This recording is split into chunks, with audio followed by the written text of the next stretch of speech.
Bueno, pues estamos aquí de nuevo. Me han llegado dos preguntas que yo creo que se pueden resumir en una y vamos a intentar responderlas juntas. La pregunta es, ¿cuál es la razón de la pandemia que estamos pasando? De repente nos hemos tenido que confinar en casa, mucha gente está sufriendo, lo está pasando mal, ha habido muchas muertes. Entonces la pregunta que se me hace es, ¿cómo desde la religión se puede explicar tantas muertes y tanto sufrimiento? Si es posible creer en un Dios bondadoso y todopoderoso en un mundo como el que nos toca, en un mundo con dolor y con sufrimiento.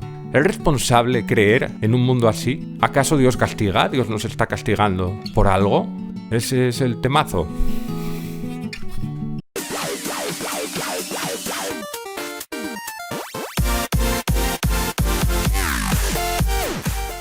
Estamos hablando de algo muy grande, que ha puesto a funcionar las mentes más brillantes de la historia durante generaciones y generaciones. La filosofía ha hablado del problema del mal, pero la mitología ha tratado el problema del mal, las religiones. Esto está relacionado con el vídeo anterior. ¿Podemos buscar una aclaración puramente racional de la cuestión del mal? ¿O podemos dar una respuesta simplemente de fe? Si solo desde la razón se puede dar una respuesta, si solo desde la fe, o quizá hay que buscar esa armonía también de la fe, yendo de la mano con la razón, para ahondar en el misterio del mal.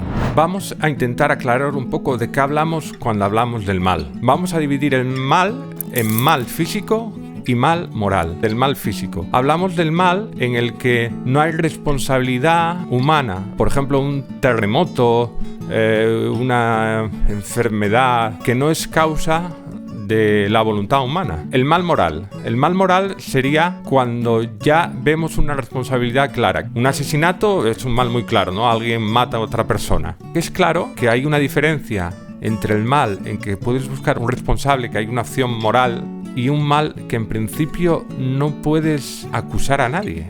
O quizá quieras acusar a Dios. Bueno, pues partimos de esta clasificación bastante sencilla, ¿no? Esta distinción entre mal físico y mal moral. ¿Qué unifica todo esto? ¿Qué tienen en común? Bueno, pues en común tienen el sufrimiento humano. Independientemente de la causa, todas estas cuestiones crean dolor, sufrimiento. ¿Es posible creer en un Dios bueno y todopoderoso en medio de este sufrimiento? Vamos a abordar esta cuestión desde el enfoque de uno de nuestros viejos griegos, Epicuro, que planteó un dilema que se hizo famoso en su formulación de Epícteto. Epicuro plantea lo siguiente: o Dios quiere terminar con el mal y no puede, con lo cual Dios no sería todopoderoso, o Dios puede terminar con el mal, pero no quiere, con lo cual Dios no sería bondadoso, o Dios ni puede ni quiere acabar con el mal, con lo cual ni sería todopoderoso ni sería bondadoso, o Dios puede y quiere acabar con el mal. Y esa sería la opción que defendemos desde la fe y la razón. Si Dios puede y quiere acabar con el mal, ¿de dónde viene el mal? A la cuestión del mal se le ha llegado a llamar la roca del ateísmo. Mucha gente ha argumentado que precisamente es el mal lo que demuestra que no existe un Dios bondadoso y todopoderoso. Este es un tema complejo, fronterizo. Mucha gente creyente ha tenido problemas de fe por el tema del sufrimiento. Un sufrimiento lo ha podido alejar de la fe, pero no nos olvidemos de que también se da el camino contrario. Mucha gente increyente ha llegado a la fe a través del sufrimiento. Esto es un buen punto para hablar de una cosa de la que hablaba Ratzinger antes de ser papa, antes de pasar a ser Benedicto XVI. Y él hablaba de que es precisamente la duda la que unifica la experiencia del creyente y la del no creyente. La tentación del creyente va a ser vivir en la duda de si su creencia es verdadera. Y siempre va a tener esa tentación de pensar si está en un error. La experiencia del dolor puede ser una situación existencial que le haga a uno cambiar o abandonar la fe. Pero hay que pensar también que el no creyente, si no renuncia a la razón, también puede pensar si hay una posibilidad de que él esté equivocado, que los creyentes tengan la razón. Yo creo que honestamente y desde una postura racional, todos vivimos unidos en esa duda, que es la que propicia el diálogo entre creyentes y no creyentes. Algo que yo siempre voy a defender y fomentar. ¿A que soy majo, eh? Pero ¿tiene algo que decir el Dios cristiano sobre el tema del mal? Ya no estamos hablando desde la filosofía o la teología, digamos, en el sentido general de una idea de Dios abstracta, sino de algo muy concreto. Desde la vida de Jesús de Nazaret podemos tener una respuesta concreta o específicamente cristiana para abordar el tema del mal? Y yo creo que la respuesta es que sí. ¿Cuál fue la actitud de Jesús de Nazaret que asumió ante el problema del mal? En la vida de Jesús hay una clara implicación en la lucha contra el mal. Si miramos la actividad de Jesús en los evangelios, ¿con qué nos encontramos? Pues claramente con su predicación contra todo tipo de injusticias. Solo hay que ver las bienaventuranzas. Vemos también las curaciones, donde él está actuando contra un mal físico. Y vemos también las expulsiones del demonio. En estas actitudes de Jesús estamos viendo una implicación clara de Jesús en la lucha contra el mal y quizá una llamada a nosotros también a implicarnos en la lucha contra esos males. Jesús representa una revolución sobre la mentalidad judía sobre estas cuestiones. En todo el Antiguo Testamento se da un recorrido muy importante en el pueblo judío en la cuestión del mal. ¿Cómo solucionaban el tema de que a veces parecía que el justo sufría el mal? Los judíos hacen un camino de una retribución solidaria que se llama, lo vais a entender muy bien, uno la lía en clase y castigamos a toda la clase. Retribución solidaria. Bastaba que una persona cometiera pecado para que se pudiera castigar a la comunidad. Su sentido de comunidad era muy fuerte. Para un judío creyente no hay mal físico que no tenga una causa en el mal moral. Hay una enfermedad, si hay una pandemia, si hay un terremoto, pues es causa del pecado. Puede ser del pecado del rey, del pecado de un súbdito, del pecado de tus abuelos. Pero alguien pecó y Dios castiga. ¿Que tú eres ciego de nacimiento? Pues o pecaron tus padres o... bueno, claro, es un problema. El justo, es decir, el que no ha pecado, puede ser castigado. Por eso se llama retribución solidaria.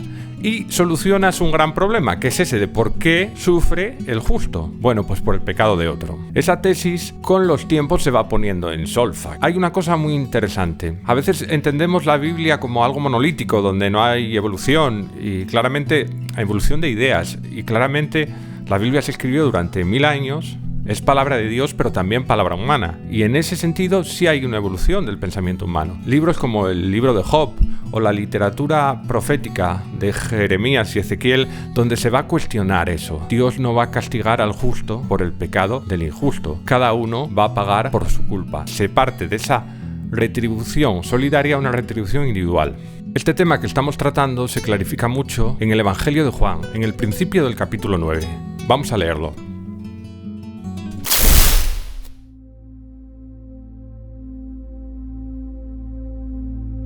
Vio pasar a un hombre ciego de nacimiento y le preguntaron sus discípulos: Rabí, ¿quién pecó, él o sus padres, para que haya nacido ciego? Respondió Jesús: ni él pecó, ni sus padres. Es para que se manifiesten en él las obras de Dios.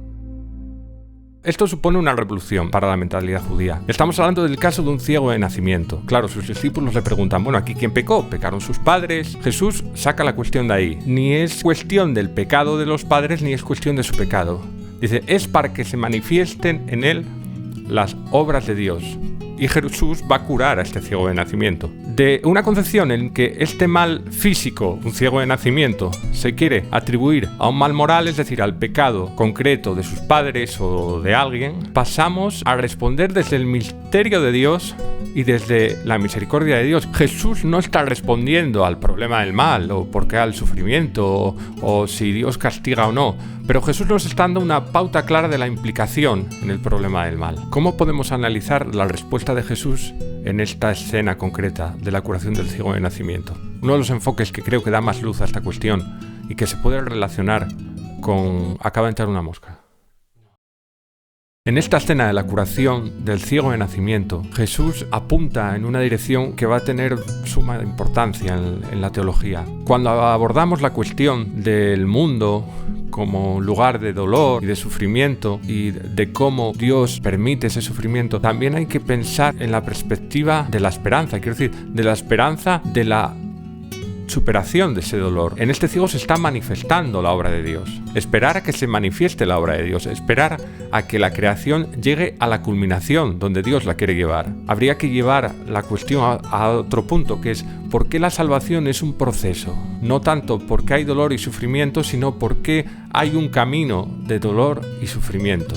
Y yo creo que esto también queda muy iluminado en la actitud de Jesús en su muerte y en su pasión. No solo nos encontramos a Jesús implicándose directamente en la lucha contra el mal, también nos encontramos a Jesús asumiendo el dolor y el sufrimiento hasta el extremo. Y nos podemos preguntar si Jesús ha actuado con tanto poder, ¿era necesario que asumiera todo ese dolor y todo ese sufrimiento? Llegar a la cruz, a una muerte ignominiosa y dolorosa. Y aquí entramos en una cosa que a mí siempre me costó mucho entender. ¿Qué relación había entre la cruz de Jesús y el amor? ¿Qué necesidad había de llegar a ese extremo, no? Es decir, Jesús podría haber demostrado que nos amaba y como lo estaba haciendo, pues curaciones, milagros, pero ¿por qué asumir ese dolor?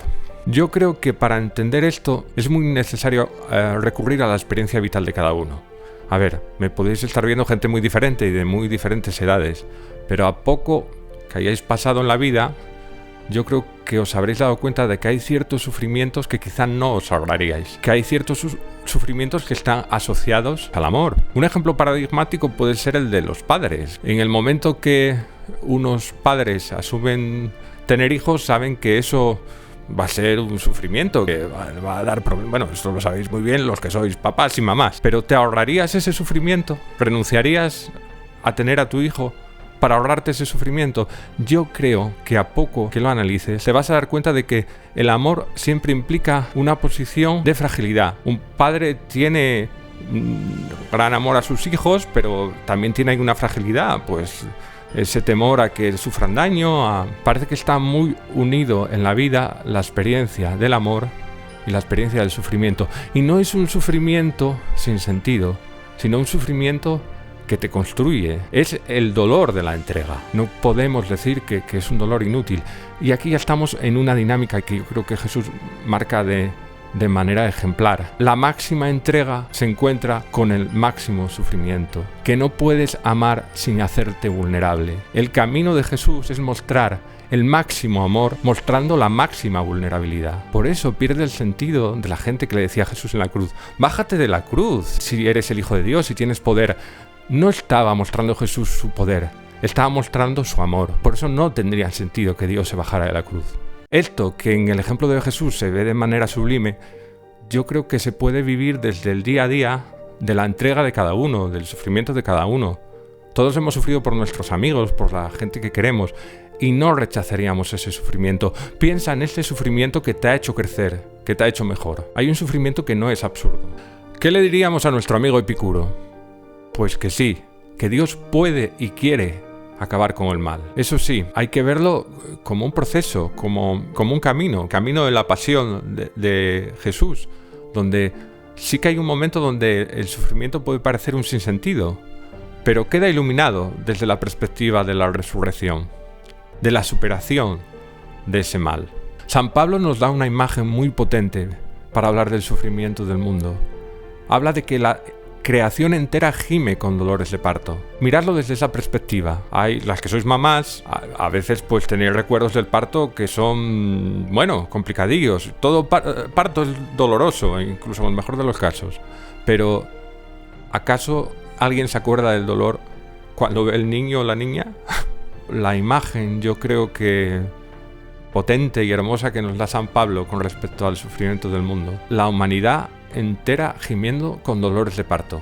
Desde la fe y también desde la razón creyente, no es un sinsentido este dolor. Eso es el punto que quizá más ilumina la perspectiva cristiana sobre el dolor, donde Dios se implica hasta asumir el sufrimiento y la muerte. Los mayores sinsentidos de la humanidad son asumidos por Dios. Creo que es un gran canto de esperanza el Evangelio en ese sentido.